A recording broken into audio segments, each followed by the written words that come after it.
අයිබෝන් හැමෝටම මම අචිත බෝධක පනාගොඩ මෝටරත ඉංජිනේරුවරේ.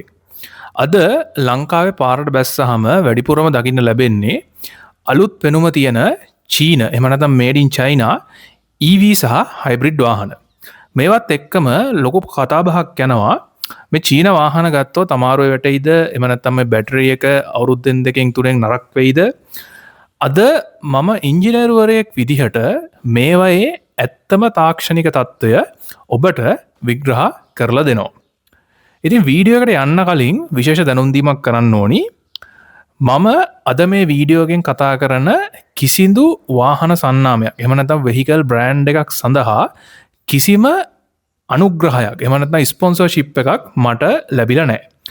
මෙය හුදෙන් ඔබව දැනුවත් කිරීම සඳහා කරන අධ්‍යාපනික මාර්ගෝපදේශනයක් පමණයි. ඔබේ මිලදී ගැනීමේ තීරණ එහෙම නැත්නම් purchasing decisions සම්බන්ධයෙන් මම පුද්ගලිකව කිසිදු වගකීමක් බාර නොගන්නා බව කරුණාවෙන් සලකන්න. හයිබ්‍රිඩ් තාක්ෂණය ජැපනීස් versus චයිනීස් ෆිලොසොෆි එකේ වෙනස. අපි මුලින්ම බලමු හයිබ්‍රිඩ් වාහන ගැන. මෙතනදී ජපන් සහ චීන නිෂ්පාදකයන්ගේ ඉංජිනේරු දර්ශනයන් සම්පූර්ණයෙන්ම වෙනස්.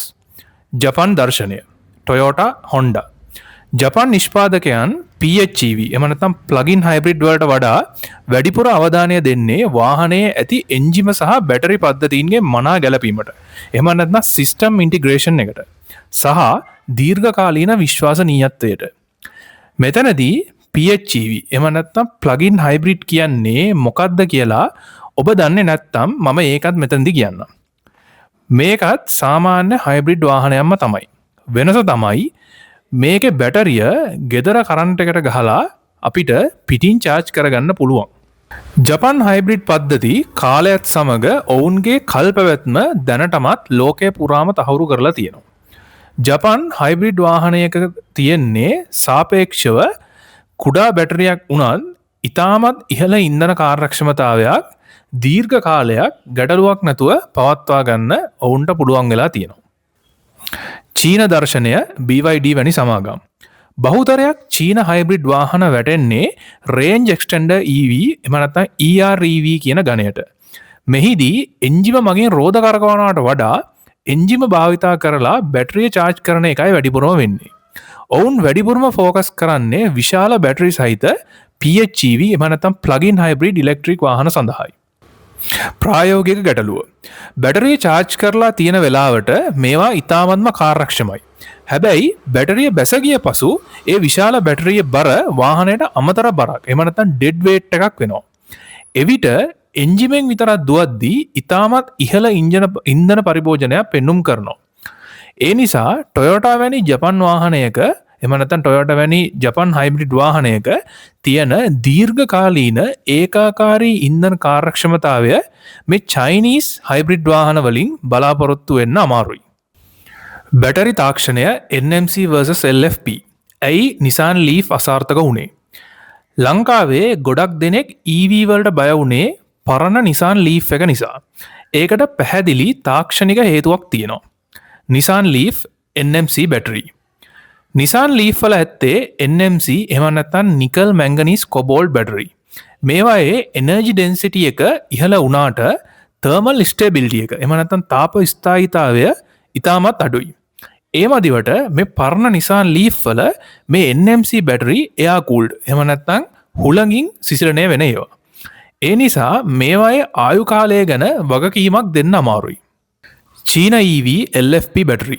BYD වැනි චීන වාහනවල භාවිතා කරන්නේ LFP එහෙම නැත්නම් ලිතියම් අයන් ෆොස්ෆේට් බැටරි.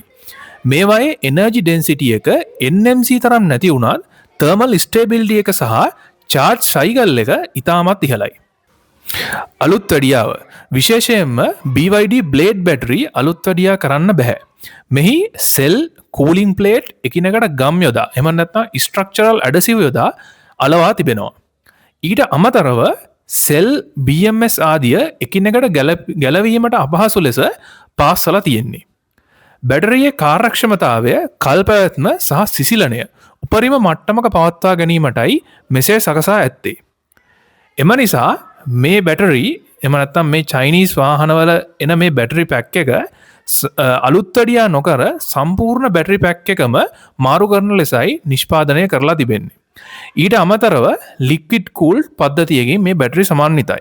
ඉතින් LFP බැටරියකට ලික්විඩ් කූල් පද්ධතියක් තියෙනවා කියලා කියන්නේ ඒකේ තර්මල් ස්ටෙබිලිටි එක තවත් වැඩි වෙනවා. බැටරි ආයු කාලය සහ ප්‍රායෝගික සාක්ෂි. LFP බැටරි අලුත්වැඩියා කරන්න බැරි වුණාට ඒ ගැන බය වෙන්න අවශ්‍ය නැහැ. Cycle life. මේවයේ සයිකල් ලයිෆ් එක 3000 සිට 5000 දක්වා පවතිනවා. ඒ කියන්නේ වාහනේ ආයු කාලයටත් වඩා බැටරිය ආයු කාලය වැඩි. වාහනේ බොඩිය දිර්ලා ගියත් බැටරිය ඊට වඩා කල් පවතිනවා. ටැක්සි සේවාව. චීනයේ ටැක්සි විදිහට පාවිච්චි කරන BYD වාහන කිලෝමීටර් ලක්ෂ 5ක් වැනි ඉතාමත්ම විශාල දුරක් එකම බැටරියෙන් දුවලා තියෙනවා. එතරම් දුරක් ධාවනය කරලත් ඒ බැටරියේ බැටරි තත්ත්වය එහෙම නැත්නම් බැටරි හෙල්ත් එක 70%ක් 80ක් පමණ පවත්වා ගන්න උන්ට හැකි වෙලා තියෙනවා. ඩිග්‍රඩේෂන්. කිලෝමීටර් ලක්ෂයක් දිව්වත් මේ බැටරි ඒ කියන්නේ මේ LFP බැටරි වල ධාරිතාවය අඩු වෙන්නේ 105ක් වැනි ඉතාමත්ම සුළු ප්‍රමාණයකින්.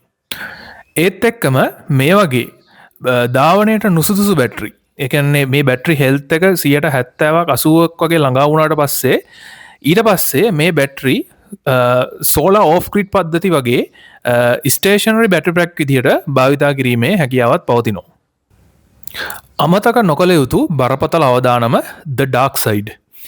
ඉංජිනේරුවෙක් විදිහට මම මේ අවදානම ගැනත් ඔබව දැනුවත් කළ යුතුයි. ලාභය සහ වෙළඳපොළ.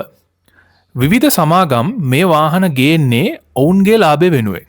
හැබැයි මේ වාහනවලට ලංකාවේ තාමත් proven track record එකක් නැහැ.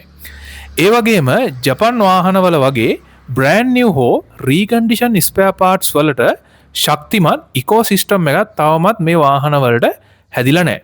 ඒ නිසා අමතර කොටස් සොයා ගැනීම අභියෝගයක් වෙන්න පුළුවන්. පරිසර සහ සෞඛ්‍ය ප්‍රශ්නය. බැටරියේ ආයු කාලය ඉවර වුණාම ඒවා ප්‍රචක්‍රීකරණය කරන්න එහෙම නැත්නම් රීසයිකල් කරන්න ලංකාවේ තාම කිසිම විධිමත් ක්‍රමවේදයක් නැහැ. අතීත පාඩම. මීට වසර කීපයකට කලින් උතුරු මැද පළාතේ එහෙම නැත්නම් අනුරාධපුර පොළොන්නරුව වගේ ප්‍රදේශවල කෘෂි රසායන නිසා ජලයට බැරලෝහ එහෙම නැත්නම් ආසනික් වැනි බැරලෝහ එකතු වෙලා වකුගඩු රෝගය ශීඝ්‍රයෙන් පැතිරුණා. මං හිතන්නේ මේ වීඩියෝ එක බලන හුඟක් අයට මේක මතක ඇති. මේ EV බැටරි වල තියෙන්නේ ඔන්න වගේම බැරලෝහ. මේ EV බැටරි වල රසායනික ද්‍රව්‍ය නිසි ලෙස බැහැර නොකළහොත් ඒවා පසට සහ භූගත ජලයට එකතු වෙලා නැවත වතාවක් එවැනිම ඉතාමත්ම බරපතල සෞඛ්‍ය ප්‍රශ්නයක් මුළු රටටම ඇති වෙන්න පුළුවන්. සාරාංශය සහ අවසානය the conclusion.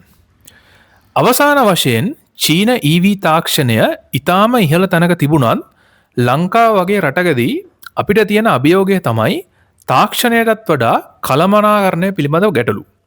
හුදෙක් පෙනුමට හෝ තාවකාලික වාසියට විතරක් රැවටෙන්න යන්න එපා.